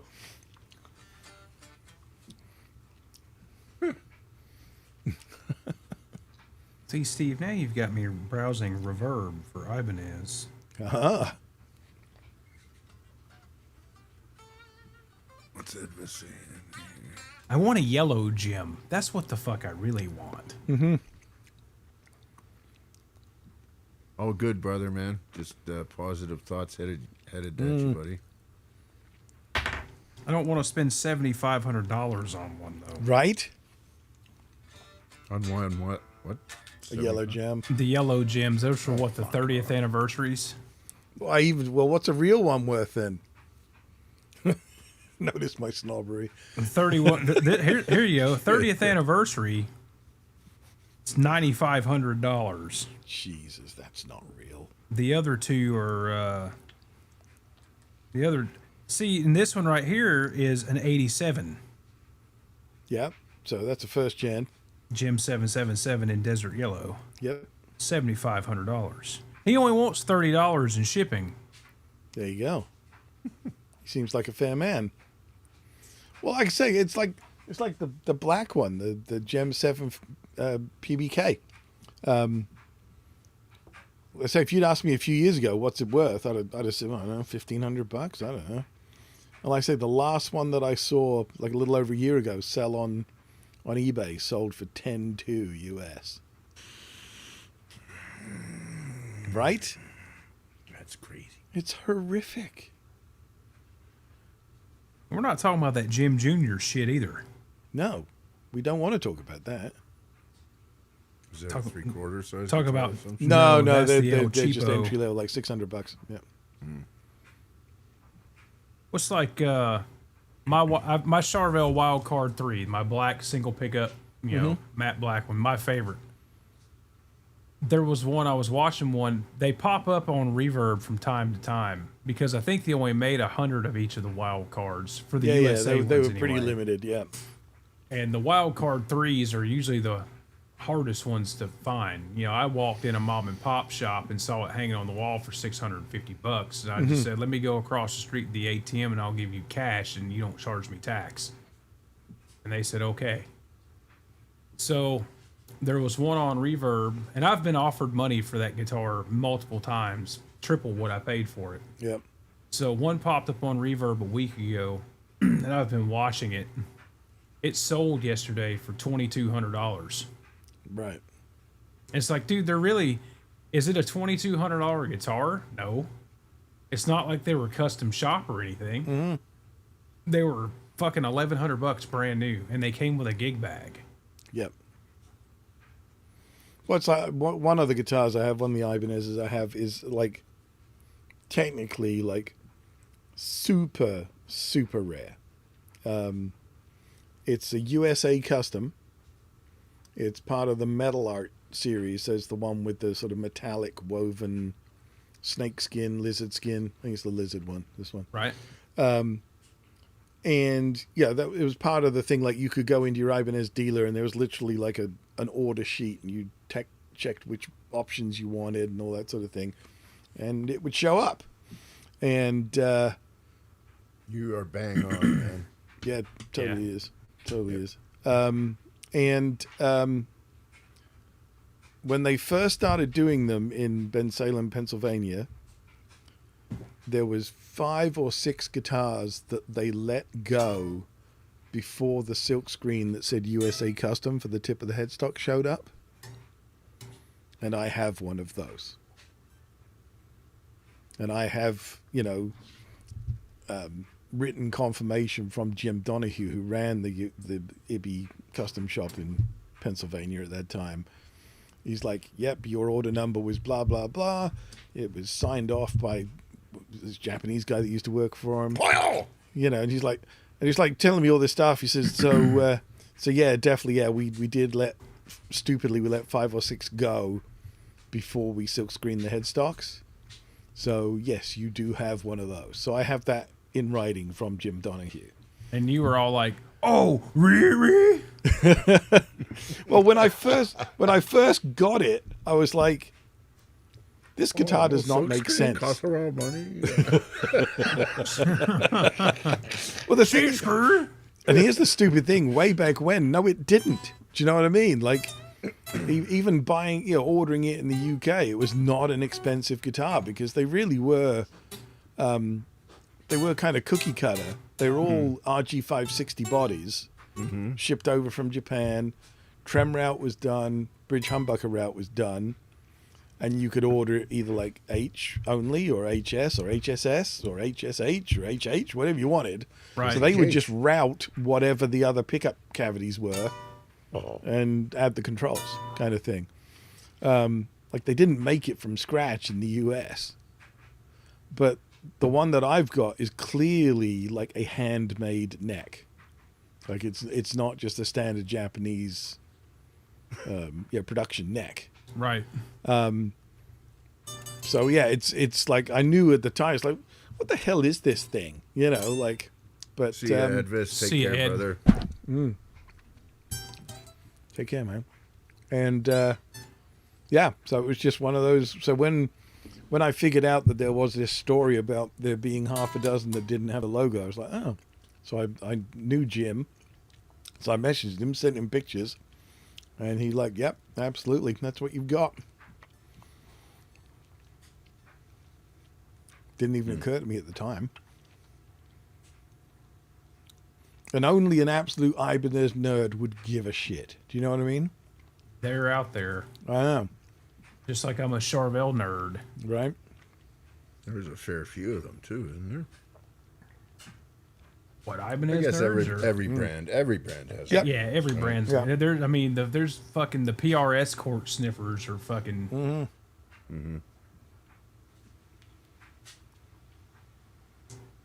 I love my lawyer guitar.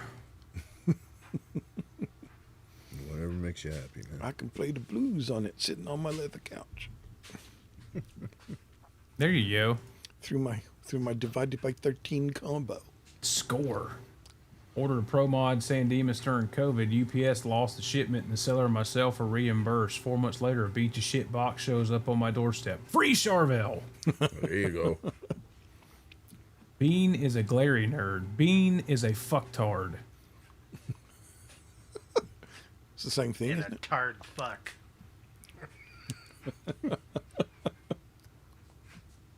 Steve from Boston's the only Ibanez fanboy you know. Have you met Steve Brand? Have you met And the guy above him, yeah. Jimmy Biter? I guess my thing with Ibanez is I've never really given them their fair shot. Yeah. You know, I've always been a fucking Strat guy or some kind of form of a Strat guy. And the funny thing is, like, I obviously hear a lot of people, oh, I don't like the skinny necks. They make my hand hurt and all this sort of stuff. And a few times I've just handed one of my guitars to somebody and said, here, hold this while I go and do something. Right. And 10 or 15 minutes later, I come back and they go, you know what? This is kind of nice, actually. And it's like, yeah, You it is. did that to me with your gem, you fucker. Yeah, sorry. See, the skinniness of a neck I don't give a shit about that. Mm-hmm. It's the width. Yeah. I hate fucking like Ernie Ball, narrow ass Ernie Ball necks. It is. That's a little weird, isn't it? That one. Yeah.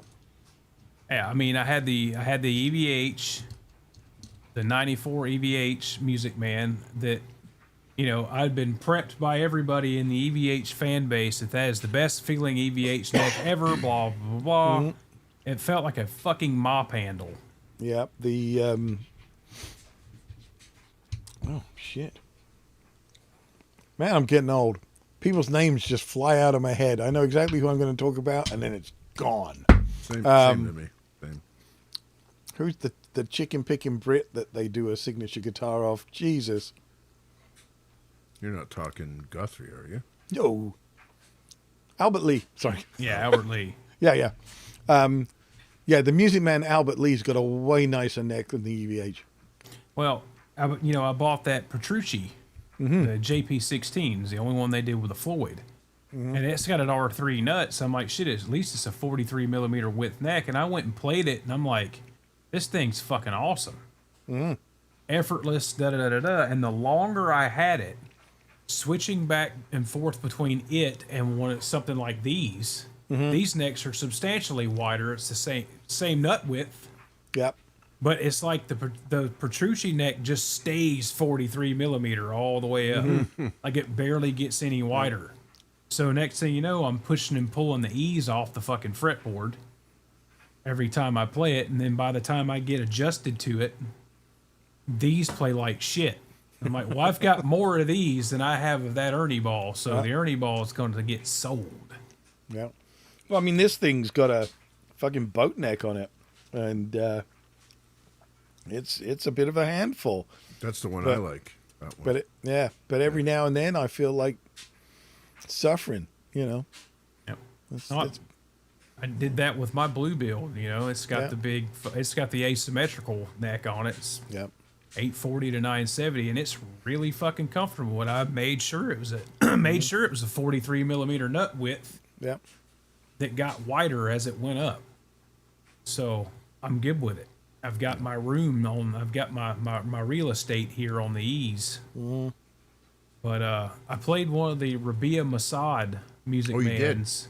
The last time when Ryan and Andy and I were at Guitar Center, I played one of the Rabia signature models, and that dude's got big ass fucking hands. So I was like, oh, well, I need to try that because it looks like he's just strangling the fucking necks on those things when he plays them. And I got it off the wall and sat down with it, and I'm like, huh, this neck's actually a decent width. So this is a possible contender for another if I wanted to go back to Ernie Ball. Yeah, right. How's the thickness of it? It's not thin. It's not thick and it's not thin. Right. I would say it's like a medium C shape. Right. But it sounded good. Kaboom says he likes the Warmoth Wizard neck. It's actually equal to a Wizard 2, just so you know. I've got one on the guitar here. I'll sell it to you. You can have it. That's right, you do, don't you? I still haven't pulled the trigger on another replacement for that. Yeah. I can't see spending $700 on a neck by the time I get Yeah, you know what? Of all the things that have gone up in price, that's a good barometer, the Warmoth catalog, isn't it? Yep. It's like, fuck. Well, I paid $670 for that flamed ass neck on my blue guitar.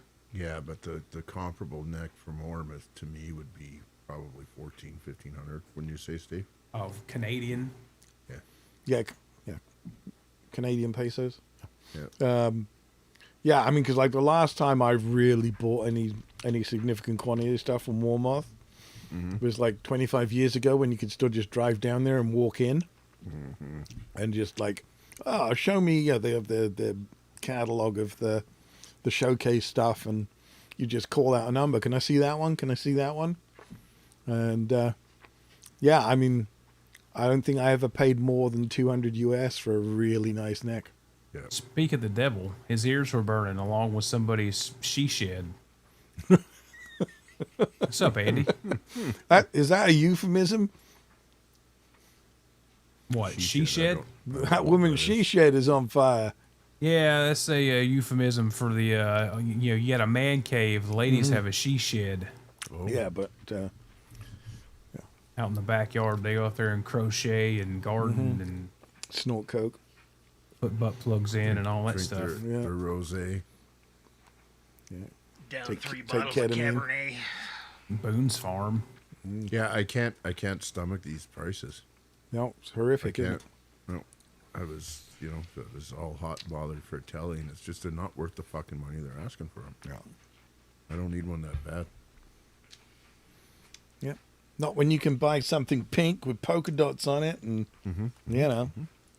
Sammy played the Rabia Sterling model that they just dropped, or finally made it into fucking stores. They announced them at NAMM, but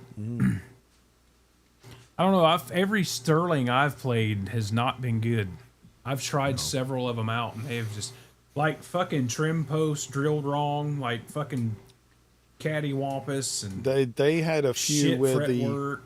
the treble side trem post did not have enough wood supporting it because the rear routing like encroached on it. So the actual insert, if it's not really snug, can just literally push through. Yeah, or pop the back side of it out Yep. into the cavity. Yep. Yeah. So I've done a few of those where I've literally just cut out a little square cut right through, and then put like a little block of something nice and hard like oak or kingwood or something, and then re-drill the hole. To be your cack. Yeah. And then they don't go nowhere. Yeah, well, hell, I had to have that done on that Burnt Tiger Lynch guitar. Fucking, it was cracked at the low E. Ah, okay. Not cracked towards the pickup either. It was cracked towards the cavity. Yeah. And Willie cut them out. Put two big ass plugs of like black walnut or some shit right. in there. Yep. Just something nice and hard and strong. That motherfucker is solid as a rock, tuning wise. Yeah. Of course, I ditched the 1000 that comes on them for that one's actually got a German Schaller-made Floyd on it. Right. I'm like, if we're gonna do all that, we're just gonna put the real deal shit on there. Might as well. Yep. Makes sense. I need to play that guitar. I like that guitar. I played it sitting in the case back here. Hopefully I can get that fucker signed in January.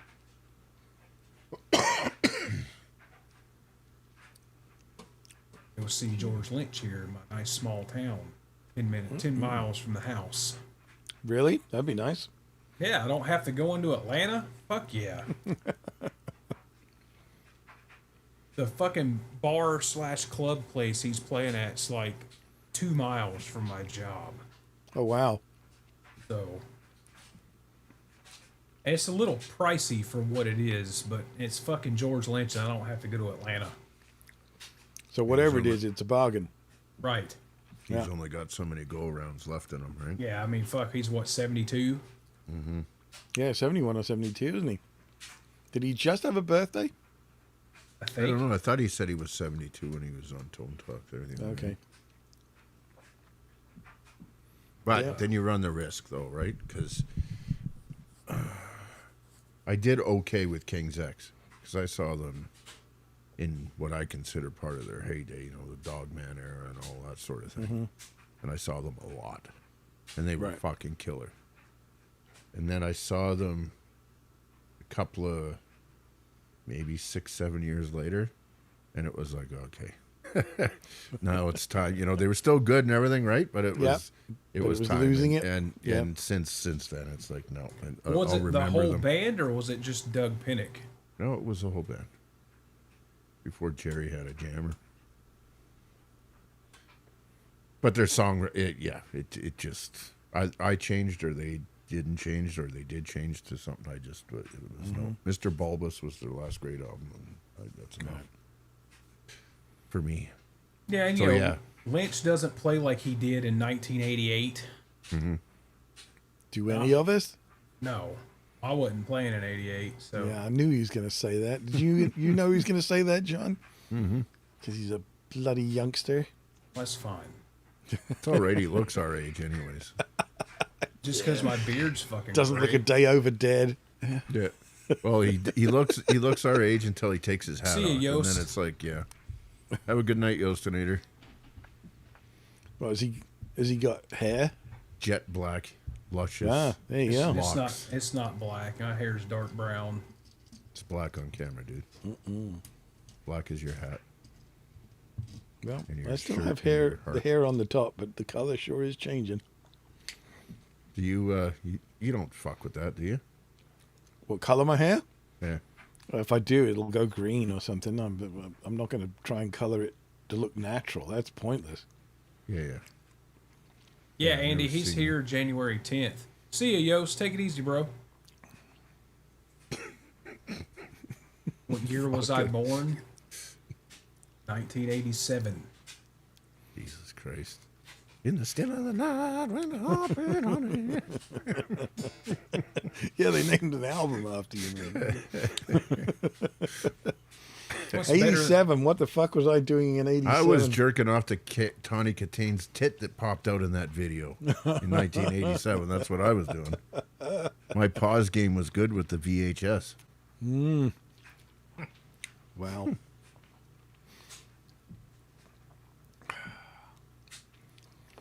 Yeah, 87. What was I? 22. Fuck. I'll be 39 in 2 months. Good. Good. Let me know when you hit 40. Yeah. Yeah, let me know when you had another 20 years to that, too. Yeah. The possibility you'll be dead. Yeah, there's a damn good chance. Mind you, I genuinely did not expect to get to here, so I don't know. Life's full of surprises. And like I say, my mum's 87 and still kicking, so Right? from that point of view, I mean, my grandfather on my dad's side, he was still working at like 88 and died in his mid-90s, so I suspect all of them collectively haven't had as many pints and lines and shots as somebody we both know. well, I haven't done that in a while. That's right. But, well, and certainly not the lines, because I find that to be one of the most boring drugs on the face of the planet. So, yeah, it never did it for me. But yeah, there was a period of time there where I could often be found at the bottom of a flight of steps with an empty Jack bottle. So, yeah, not my proudest years, but Andy, fuck You're a that place. rock Let the star. hood burn down, bro. I know I was a rock star. God. Let him burn, Andy. Fuck him. I'll just bring more of them in. Yeah. Damn right I'm younger than you, Zach. Don't you forget it. But I know how you guys feel because we've been hiring these fucking kids at work. And half of them were fucking born in 2004. Well, it's when you call the cops and somebody 2005. shows up who looks 12.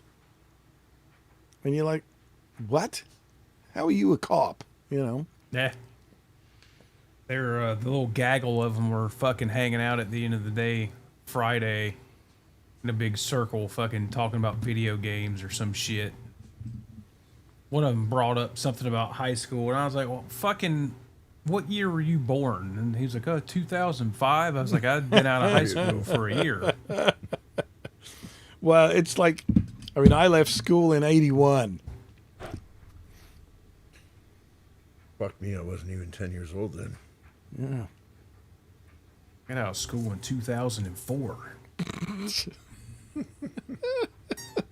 Wasn't Van Halen getting back together in 2004? Yeah, I saw that tour. You know you're old when. Yeah. Fuck.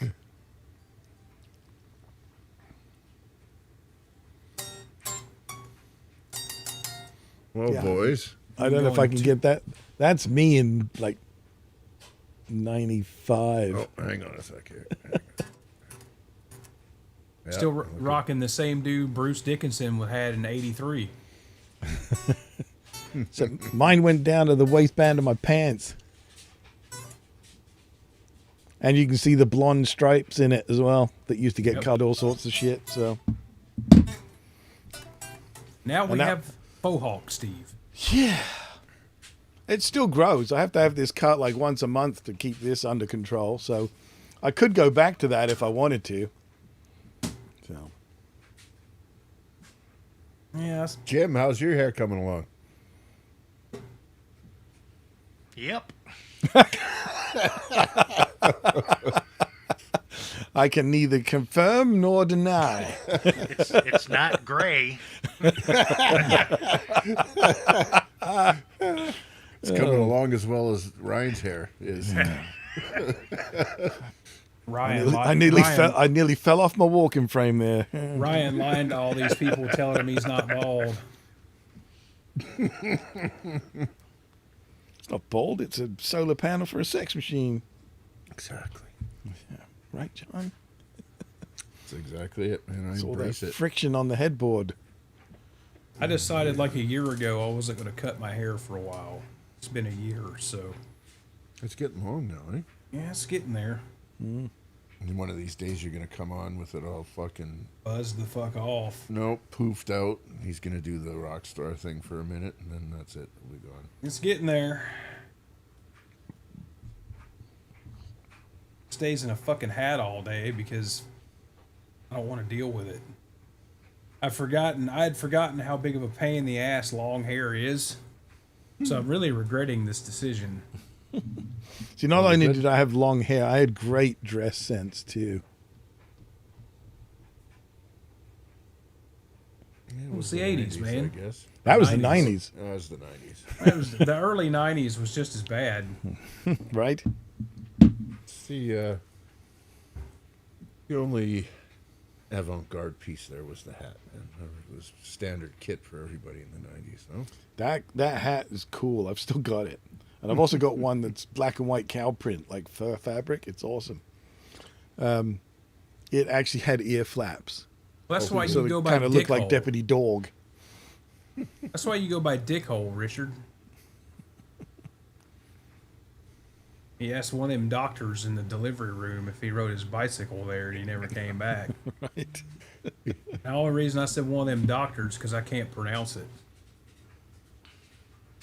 Obstetrician. I don't know nothing about babies. OBGYN Kenobi?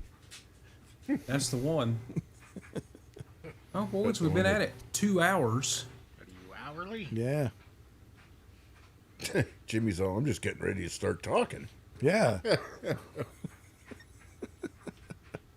He's like, you guys ever see the cartoon? It was Bugs Bunny.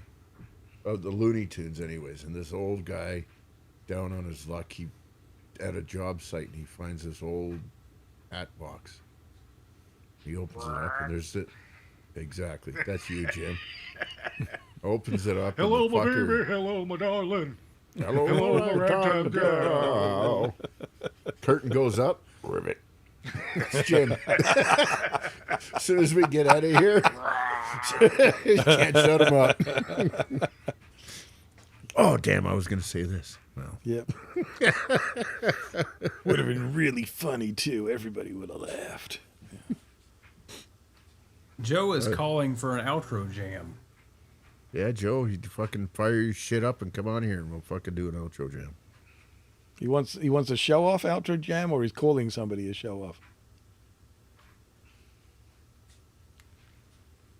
I guess Joe needs the link, doesn't he? It's the only way it's happening, Joe. Yeah, you coming up, Joe? Yeah, hang on a sec here. He's going to make some excuse like, Oh, my grill or my fucking whatever you call I it. got my wieners on the grill. my cat ate my dress. His I'm His pickling my boilers- roast beef. his boiler's too loud.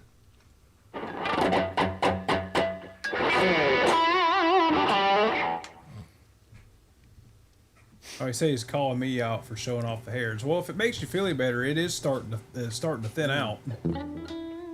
Just at the top.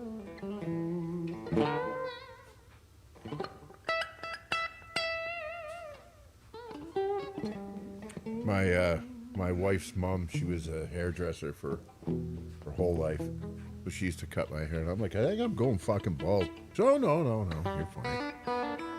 It's coming back. It's coming back. So are you fucking sure? Oh no, it's fine. Like, I don't believe you. Yeah. Then why does the time it take to cut my hair get shorter and shorter every time I show Exactly.